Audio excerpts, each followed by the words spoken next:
அவங்க அக்கா நிக்கிதாக்கு மட்டும் ஒரு சின்ன டவுட் இருந்துகிட்டே இருக்கு. ஓகே, அதனால அவங்க என்ன பண்றாங்கன்னா ஒரு கேஸ் வந்து இந்த இடத்துல ரெஜிஸ்டர் பண்றாங்க. அந்த கேஸ் ரெஜிஸ்டர் பண்றாங்க. அப்புறம் போலீஸ் அவங்க விசாரணை ஆரம்பிக்கிறாங்க.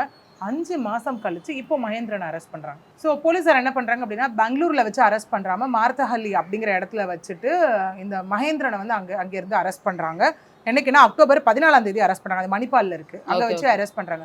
அரெஸ்ட் பண்ண அப்புறம் அவங்க ஃபேமிலி மெம்பர் இவங்களுக்கு சிஸ்டர்ஸ்க்கு எல்லாருமே வந்து ஷாக் அப்படிங்கிறது ஒரு பக்கம். பட் இதுக்கு முன்னாடி என்ன அப்படின்னு பார்த்தோன்னா அந்த சோகோ அப்படின்னு சொல்லுவோம், அதாவது சீன் ஆஃப் கிரைம் ஆஃபீஸர் அப்படின்னு சொல்லுவோம். சீன் ஆஃப் கிரைம் ஆஃபீஸர்னு சொல்லுவாங்க. என்னன்னா இப்போ ஃபார் எக்ஸாம்பிள் இங்கே இடம் இருக்குது அப்படின்னா இங்கே ஒரு கிரைம் நடக்குதுன்னா அங்கே வந்து அந்த சீனை வந்து இன்வெஸ்டிகேட் பண்ணுவாங்க. அங்கே என்னென்னலாம் இருக்குது அப்படின்னு அங்கே கலெக்ட் பண்ணுறதை என்ன பண்ணுவாங்கன்னா ஃபாரன்சிக் டிபார்ட்மெண்ட்டுக்கு அனுப்புவாங்க. தடவியல் நிபுணருக்கு வந்து அது என்ன ஏது கைரேகை செக் பண்ணுறது அதுக்கு எல்லாமே அனுப்புவாங்க.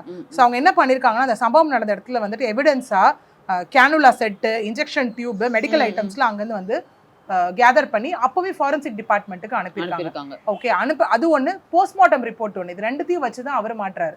ஓகே, இதெல்லாம் பார்த்துட்டு அவங்க அப்பா என்ன பண்ணுறாரு அப்படின்னா திரும்ப அக்டோபர் 13ஆம் தேதி இல்லை என்னோட சன்-இன்-லா தான் வந்துட்டு என் பொண்ணை கொலை பண்ணியிருக்காரு அப்படின்னு சொல்லி அவருமே என்ன பண்ணுறாரு அந்த இடத்துல ஒரு ஃப்ரெஷ் கேஸ் வந்து ரெஜிஸ்டர் பண்ணுறாரு. ஆல்ரெடி அவங்க அக்கா ரெஜிஸ்டர் பண்ண கேஸ் ஒன்று, இந்த கேஸ் ஒன்று, 2 கேஸாக அது ஆகுது.